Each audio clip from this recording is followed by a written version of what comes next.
नमस्कार। आकाशवाणी से प्रस्तुत है समाचार प्रभात।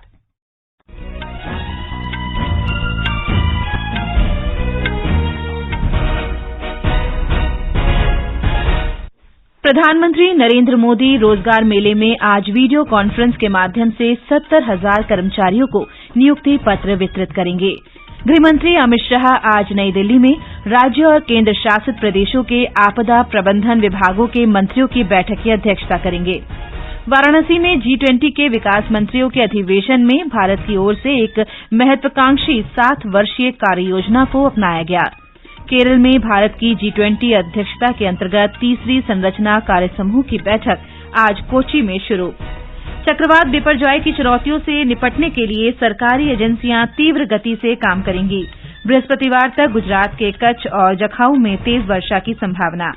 और इंडोनेशिया ओपन बैडमिंटन प्रतियोगिता आज से जकार्ता में पीवी सिंधु और एचएस प्रणॉय सहित भारत के शीर्ष खिलाड़ी शुरुआती मैच खेलेंगे।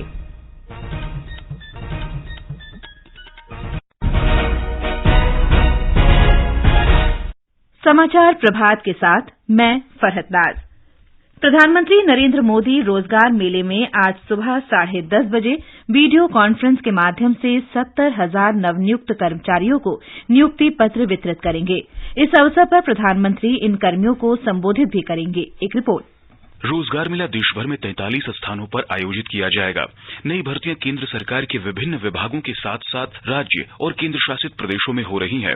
नए कर्मचारियों को वित्तीय सेवा विभाग, डाक विभाग, स्कूल शिक्षा विभाग, उच्च शिक्षा विभाग, रक्षा मंत्रालय, राजस्व विभाग, स्वास्थ्य मंत्रालय, परमाणु ऊर्जा विभाग, रेल मंत्रालय, लेखा परीक्षा और लेखा विभाग और गृह मंत्रालय सहित विभिन्न विभागों में नियुक्त किया जाएगा। ये रोजगार मेले देश में रोजगार सृजन की प्रधानमंत्री की सर्वोच्च प्राथमिकता के प्रति प्रतिबद्ध को पूरा करने की दिशा में कदम है। ऐसी संभावना है कि इस तरह के मेले रोजगार सृजन के लिए उत्प्रेरक का काम करेंगे और युवाओं को उनके सशक्तिकरण तथा देश के विकास के लिए सार्थक अवसर प्रदान करेंगे।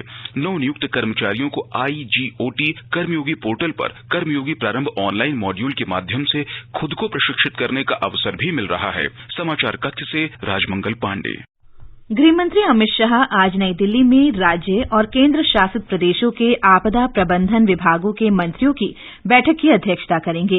एक दिवसीय बैठक में केंद्रीय गृह सचिव अजय भल्ला, राष्ट्रीय आपदा प्रबंधन प्राधिकरण और राष्ट्रीय आपदा मोचन बल के वरिष्ठ अधिकारी भी शामिल होंगे। पूर्वी और मध्य अरब सागर में आए अति तीव्र चक्रवाती तूफान बिपरजॉय को देखते हुए ये बैठक हो रही है। आपदा प्रबंधन के क्षेत्र में भारत के समक्ष चुनौतियों को देखते हुए बैठक में इन चुनौतियों के अगले चरण से निपटने की तैयारियों पर भी ध्यान केंद्रित किया जाएगा। तूफान बिपरजॉय गुरुवार को दोपहर बाद गुजरात के कच्छ जिले में जखाऊ बंदरगाह के पास तट से टकरा सकता है। इसे अति तीव्र चक्रवाती तूफान करार दिया गया है। मौसम विभाग ने कहा है कि तूफान के कारण गुजरात के तटीय जिलों में कल और अगले दिन भारी वर्षा हो सकती है।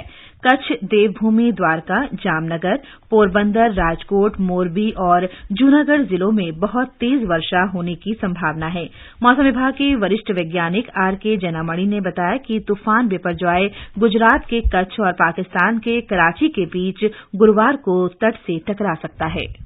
कच्छ कोस्ट में और उत्तर पूर्व जो अरब का समुद्र है वहां लैंडफॉल करेगा मेनली 15 तारीख, क्योंकि बहुत ज्यादा बारिश होगा। 14 नाइट से शुरू होगा तो 15 तारीख सुबह से almost early morning it is implemented. Dwarka है, कच्छ है, पोरबंदर है, जामनगर है। So we are giving one is that very high rainfall more than 200 millimeter for 24 hour on 15th, and second is that because 125 kilometer per hour wind will be there। Porbandar, Jamnagar और जो मोरबी और उसके साथ साथ मेन जो है कच्छ डिस्ट्रिक्ट है और देवभूमि द्वारका है, इसको रेड कलर में हम लोग रखा है 15 तारीख के लिए। चक्रवात बिपरजॉय से निपटने के लिए कल एक उच्च स्तरीय बैठक की गई। प्रधानमंत्री नरेंद्र मोदी ने बैठक की अध्यक्षता की। समीक्षा बैठक में प्रधानमंत्री ने अधिकारियों से संवेदनशील स्थानों में रहने वाले लोगों को सुरक्षित निकालने के निर्देश दिए। उन्होंने बिजली, दूरसंचार, स्वास्थ्य, पेयजल जैसी सभी आवश्यक सेवाओं के रखरखाव को सुनिश्चित करने और नुकसान की स्थिति में उन्हें तुरंत बहाल करने को भी कहा। प्रधानमंत्री ने नियंत्रण कक्षों को 24 घंटे काम करने का निर्देश दिया। ये समाचार आकाशवाणी से प्रसारित किए जा रहे हैं। समाचार प्रभात में आपका फिर स्वागत है। वाराणसी में G20 के विकास मंत्रियों के अधिवेशन में भारत की ओर से रखी गई एक महत्वाकांक्षी 7 वर्षीय कार्य योजना को स्वीकार किया गया।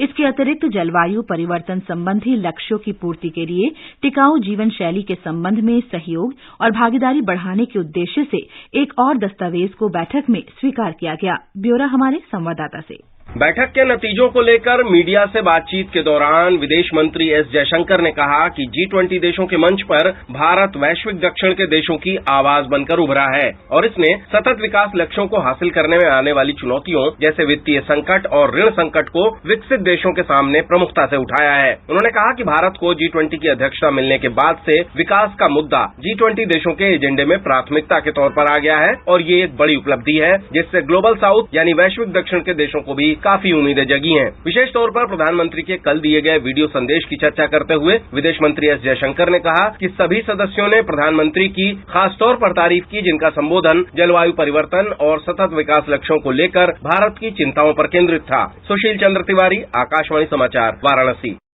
केरल में भारत की G20 अध्यक्षता के अंतर्गत तीसरी संरचना कार्य समूह की बैठक आज कोच्चि में होगी। 2 दिवसीय आयोजन में G20 सदस्य देशों, आमंत्रित देशों और विभिन्न अंतर्राष्ट्रीय और क्षेत्रीय संगठनों के 75 से अधिक प्रतिनिधि बैठक में भाग ले रहे हैं। बैठक में वर्तमान वैश्विक आर्थिक दृष्टिकोण, खाद्य और ऊर्जा असुरक्षा के व्यापक आर्थिक प्रभाव और जलवायु परिवर्तन पर भी विचार विमर्श होगा। बैठक का उद्देश्य सदस्य देशों के नीतिगत अनुभवों की साझा समझ विकसित करना है। शिक्षा मंत्रालय पुणे में इस महीने की 19 तारीख से 3 दिन की G20 की चौथी और अंतिम शिक्षा कार्य समूह की बैठक की मेजबानी करेगा। बैठक का समापन 22 जून को शिक्षा मंत्री स्तरीय बैठक के साथ होगा। उच्च शिक्षा सचिव के संजय मूर्ति ने नई दिल्ली में कहा कि पिछली बैठकों की तरह ही मुख्य बैठक से पहले एक सेमिनार होगा। भाजपा ने कई गैर भाजपा शासित राज्य सरकारों पर पिछड़े वर्गों को संवैधानिक रूप से मिले लाभ से वंचित करने और उनके साथ धर्म के आधार पर भेदभाव करने का आरोप लगाया है। भाजपा नेता और केंद्रीय मंत्री भूपेंद्र यादव ने राष्ट्रीय पिछड़ा वर्ग आयोग की हालिया रिपोर्ट का हवाला देते हुए राजस्थान, पश्चिम बंगाल, पंजाब और बिहार सरकारों पर पिछड़े वर्गों के साथ भेदभाव करने का आरोप लगाया। उन्होंने कहा कि केंद्र की भाजपा सरकार ने राष्ट्रीय पिछड़ा वर्ग आयोग को संवैधानिक दर्जा दिया और सामाजिक न्याय की दिशा में कई कदम उठाए। श्री यादव ने आरोप लगाया कि कांग्रेस ओबीसी को आरक्षण देने का विरोध करती रही है। उन्होंने कहा कि कांग्रेस के साथ जदयू, आम आदमी पार्टी और तृणमूल कांग्रेस भी ओबीसी वर्ग के हितों की अनदेखी कर रही है।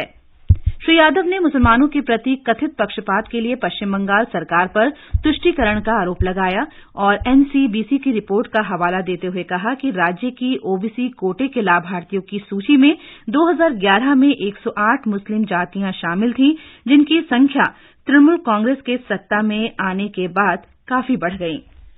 हरियाणा सरकार ने राज्य के पद्मश्री, पद्म भूषण और पद्म विभूषण पुरस्कार से सम्मानित लोगों को 10,000 रुपए मासिक पेंशन देने की घोषणा की है। इन्हें राज्य सरकार की वॉल्वो बसों में मुफ्त यात्रा की सुविधा भी मिलेगी। मुख्यमंत्री मनोहर लाल ने ये घोषणा की। केंद्र में राष्ट्रीय जनतांत्रिक गठबंधन सरकार के 9 वर्ष पूरे होने पर आकाशवाणी समाचार सरकार की विभिन्न पहल पर श्रृंखला प्रसारित कर रहा है। इस श्रृंखला के अंतर्गत आज हम चर्चा कर रहे हैं पूर्वोत्तर क्षेत्र के लिए प्रधानमंत्री की विकास पहलों के बारे में। वित्त मंत्री निर्मला सीतारमण केंद्रीय बजट 2022-23 पेश करते हुए एक नई योजना पूर्वोत्तर के लिए प्रधानमंत्री विकास पहल पीएम डिवाइन की घोषणा की थी। A new scheme, Prime Minister's Development Initiative for the Northeast, will be implemented through the Northeastern Council. It will fund infrastructure in the spirit of PM Gati Shakti and social development projects based on felt needs of the Northeast. This will enable livelihood activities for youth and women, filling the gaps in various sectors. It will not be a substitute for existing central or state schemes. While the central ministries may also post their candidate projects, priority will be given to those posted by the state. PM divine युवाओं और महिलाओं के लिए आजीविका सृजित करता है, रोजगार के अवसर लाता है और विभिन्न क्षेत्रों में विकास अंतराल को भरता है। यह योजना बुनियादी ढांचे के निर्माण, उद्योगों, सामाजिक विकास परियोजनाओं को सहयोग देती है। पीएम डिवाइन सरकार द्वारा पूर्वोत्तर के विकास को दिए जा रहे महत्व का एक और उदाहरण है। सुपर्णा सैकिया के साथ अनुपम मिश्र, आकाशवाणी समाचार, दिल्ली। राष्ट्रीय अन्वेषण अभिकरण एनआईए ने राष्ट्र विरोधी तत्वों द्वारा लंदन में भारतीय उच्चायोग में तोड़फोड़ के प्रयास के 2 घंटे से अधिक के सीसीटीवी फुटेज जारी किए हैं। एनआईए ने जनता से अपील की है कि वे जनहित में एजेंसी को सीसीटीवी फुटेज में दिख रहे लोगों के संबंध में जानकारी उपलब्ध कराएं। एनआईए ने हमले का सीसीटीवी फुटेज जारी करते हुए एक व्हाट्सएप नंबर 7290009373 भी जारी किया है, जिसमें तोड़फोड़ करने वालों की जानकारी मांगी गई है। एजेंसी ने सूचना देने वालों की पहचान गुप्त रखने का वायदा किया है। मादक पदार्थ तस्करी के विरुद्ध प्रत्येक वर्ष 21 जून को मनाए जाने वाले अंतर्राष्ट्रीय दिवस को ध्यान में रखते हुए दिल्ली पुलिस नशा मुक्त भारत पखवाड़े का आयोजन कर रही है, जो लोगों को मादक पदार्थ के दुष्परिणामों के प्रति जागरूक करेगा। 26 जून तक चलने वाले इस पखवाड़े में जनसंपर्क वाहन और नुक्कड़ नाटक आयोजित किए जाएंगे, जो शहर के सभी जिलों में नशा मुक्त भारत का संदेश फैलाएंगे। इंडोनेशिया ओपन बैडमिंटन टूर्नामेंट आज से जकार्ता में शुरू हो रहा है। पीवी सिंधु और एचएस प्रणॉय सहित भारत के शीर्ष खिलाड़ी पहले ही दिन प्रारंभिक दौर के मुकाबलों में भाग लेंगे। ओलंपिक में 2 बार पदक जीत चुकी पीवी सिंधु महिलाओं के एकल मुकाबले में इंडोनेशिया की ही ग्रेगोरिया मोरिस्का तुंजुक के विरुद्ध अपना अभियान शुरू करेंगे। विश्व के नंबर 8 खिलाड़ी एचएस प्रणॉय का पुरुषों के एकल मुकाबले में जापान के केंता निशिमोतो से सामना होगा। भारत की पुरुष युगल जोड़ी सात्विक राज रेंकीरेड्डी और चिराग शेट्टी फ्रांस के क्रिस्टो पोपोव और तोमा जूनियर पोपोव के साथ खेलेंगी, जबकि एमआर अर्जुन और ध्रुव कपिला का सामना मलेशिया के ओंग इव सिन और तिव ई येई से होगा। महिलाओं के युगल मुकाबले में भारत की त्रिशा जॉली और गायत्री गोपीचंद का सामना जापान की रिन इवानागा और किए नाकानिशी से होगा। म्यांमार के वाणिज्य मंत्री यू ऑग नाइंग वू ने आशा व्यक्त की है कि भारत और म्यांमार के बीच रुपये और क्वात में व्यापार की व्यवस्था इस महीने के अंत तक शुरू हो जाएगी। उन्होंने कहा कि इस सुविधा के शुरू होने के बाद दोनों देशों के बीच व्यापार 2 गुना हो जाएगा। ये समाचार हमारी वेबसाइट newsonair.gov.in/hindi पर भी उपलब्ध हैं। और अब समाचार पत्रों की सुर्खियों के साथ हैं अलका सिंह। धन्यवाद फरहत। खुदरा महंगाई दर घटने, गेहूं की बढ़ती कीमतें रोकने के लिए स्टॉक लिमिट लागू होने और चक्रवाती तूफान बिपरजॉय के गंभीर होने का समाचार सभी अखबारों के प्रथम पृष्ठ पर है। जनसत्ता की सुर्खी है, खुदरा महंगाई 2 साल में सबसे कम, खाद्य और ईंधन उत्पादों की कीमतों में नरमी का असर। हिन्दुस्तान लिखता है, खाद्य पदार्थों की कीमतों में नरमी से मिली राहत, महंगाई अनुमान 5% से ऊपर। राष्ट्रीय सहारा के शब्द हैं, गेहूं की बढ़ती कीमतें रोकने के लिए स्टॉक लिमिट लागू, खुले बाजार में थोक उपभोक्ताओं और व्यापारियों को 15 लाख टन गेहूं बेचने का फैसला। दैनिक जागरण ने चक्रवात पर अपनी सुर्खी बनाई है, अत्यंत गंभीर तूफान में बदला चक्रवात बिपरजॉय, गुजरात, महाराष्ट्र के तटीय इलाकों और राजस्थान के सीमावर्ती जिलों में बढ़ा खतरा, ऑरेंज अलर्ट जारी। राजस्थान पत्रिका की सुर्खी है, प्रधानमंत्री ने की समीक्षा बैठक, सौराष्ट्र कच्छ के 7 बंदरगाहों पर ज्यादा खतरा, 48 घंटे अहम। कोविड सुरक्षित नहीं हुई सेंधमारी, सोशल मीडिया पर आई खबरों को सरकार ने किया खारिज। दैनिक ट्रिब्यून की खबर है। नवभारत टाइम्स ने लिखा है, 3 तरह के ऑनलाइन गेम्स का खेल खत्म करेगी केंद्र सरकार। एम्स में सस्ती दवा का एक और स्टोर, 1 महीने में सर्जरी का सामान, इम्प्लांट भी लाने की तैयारी। नवभारत टाइम्स ने खबर प्रकाशित की है।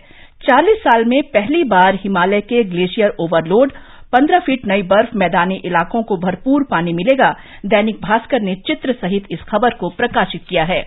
पर्यावरण के अनुकूल बांस की मदद से टिकाऊ प्लास्टिक बनाने का प्रयास, देशबंधु की सुर्खी है।